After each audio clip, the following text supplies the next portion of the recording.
Greetings.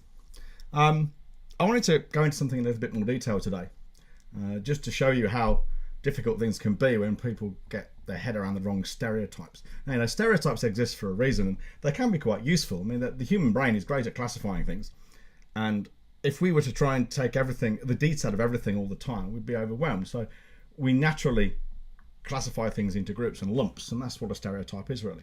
But I mean, I was reading this morning about someone on one of the Aspies support groups on Facebook. He was saying he'd been refused an onward referral to a specialist by his GP because, quote, you make eye contact, you can't be autistic, close quotes. And it's that kind of misunderstanding. If you imagine if a GP who's supposed to be, is really at the forefront of the filter of public health, if a GP who's supposed to know things like this, although they often don't, obviously, if they can get it wrong, what hope has the public got? And this is part of my work now. This is what I want to kind of do more of, and that is promote awareness of autism. For reasons I've explained elsewhere, I think acceptance is the wrong word, and I think understanding is impossible. But we do need awareness and forbearance. And here's the thing about eye contact, okay? This is why it's not as straightforward as, oh, autistic people don't make eye contact. We do. Some of us do, some of us don't. Okay, and some of us make more, some of us make less. Because for some autistics, making eye contact is actually physically uncomfortable. It's a physical pain, they tell me. It's not like that for me. I'll explain how it is for me in a moment. Some, depending on how their makeup is, as I said in the kind of the spectrum video I made previously, some of them are perfectly okay with it because their presentation in that category means they can make eye contact very comfortably. Well, I'm kind of somewhere in the middle of I can make eye contact. It's not uncomfortable in the sense of it's not a physical pain, but it is confusing. And here's why. Here's what it's like for me. Well, let me tell you what it's like for you, even though you don't even realise this. When neurotypical human beings make eye contact, it's not just the eyes, it's the whole area around the face. And many of the muscles you have around the face, they're beyond conscious control. So you're quite literally giving away your emotions 24 hours a day, 7 days a week, 365 days a year. Your emotions are written clear on your face. And I would imagine picking them up for neurotypicals is something that is done probably with the help of the fusiform gyrus. And picking up those signals is you just do it on the fly without even thinking about it. Just like breathing, okay, or sweating. You just do it. And that means there's a vast amount of information going backwards and forwards all the time. This is why human beings make eye contact when they talk. Well, for me, like I said, it's not uncomfortable in the sense that it doesn't actually hurt, but I get nothing from it. There's no emotional connection from me. And as far as I'm aware, I get no information from it. And I say that because I can't read people very well at all. So when I make eye contact with you, if you're talking to me and I'm trying to make eye contact, it's really difficult because I'm confused. I can't listen to what you're saying because all I can see is these two fucking big eyes and a face, and I'm trying to work out, all my processing power is focused on your face, trying to figure out what you're saying to me and why you're saying it, the context behind it. So what you'll find when you talk to me is, when you talk to me, I will have my head down like this. I will look down as I'm listening. Now, when I was at school, you can imagine what I was told all the fucking time. Look at me when I'm talking to you. Listen to me. Thinking those two things, well, in my case, those two things are mutually exclusive. If I'm looking at you, I'm probably not listening to you. I can't. But teachers would tell me so I would dutifully look up, and then I'd not be listening. And then I'd get in the shit because I wasn't doing as I was told. I couldn't win. But of course, when I was a kid, that age, 7 to 10 or so, maybe 14, autism wasn't a thing. You were just an awkward little shit. So that was quite troublesome at times. So when you talk to me, I will look down. I will occasionally glance up and make eye contact and then look away again.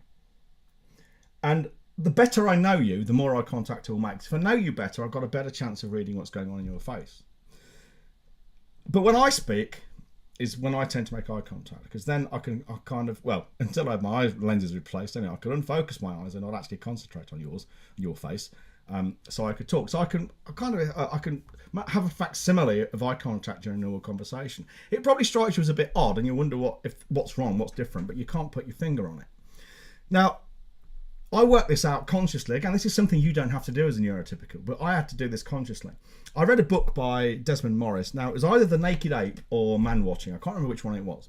But he observed normal human behaviour is when two people are in dialogue and they're taking in turns to speak, the person who's speaking is looking around him or herself and occasionally checks back to look at the listener's face and looks away again. And the hypothesis is they check back to make sure we're still listening. And the listener looks at the talker's face. And then they swap.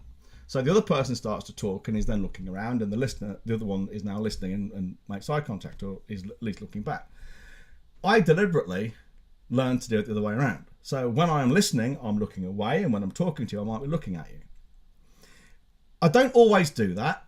And I don't do it perfectly, and I do it less now since I had my problems with anxiety, and I've decided trying to fit in is a waste of my time and it's just too exhausting. So fuck you all, I'm going to be myself, and if you don't like it, tough.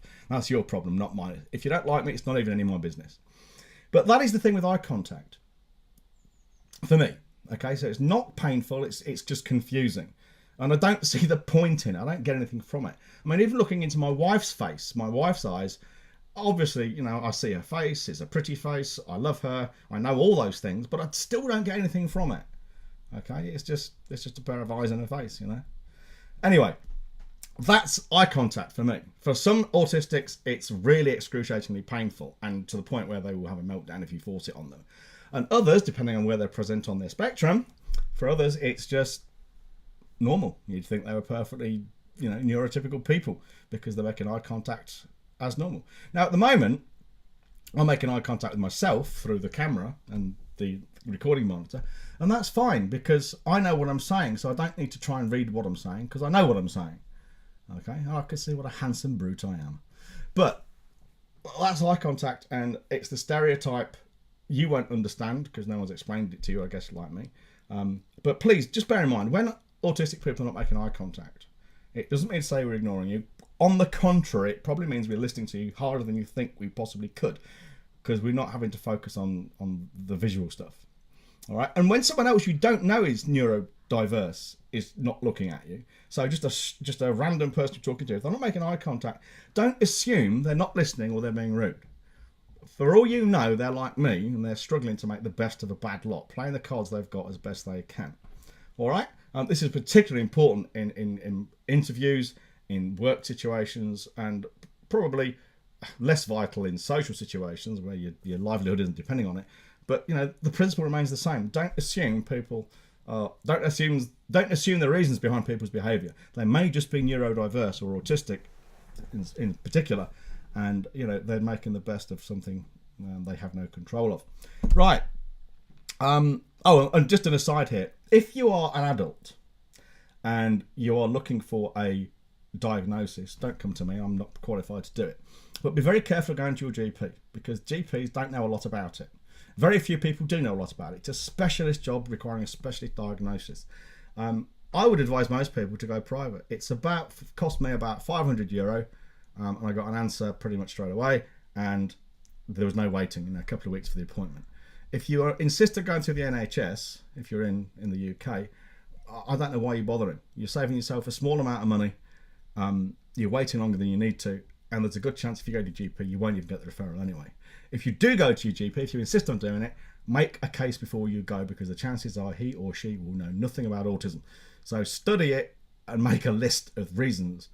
10 reasons I think I might be autistic. Bang, bang, bang, bang, bang, bang. Make it so he or she cannot really refuse it, because he or she has no grounds to refuse it on. Okay, that's me out of here. Leave comments below. Visit the blog, unapologeticallyautistic.com, and make some comments there. All right, see you later. Ta-da.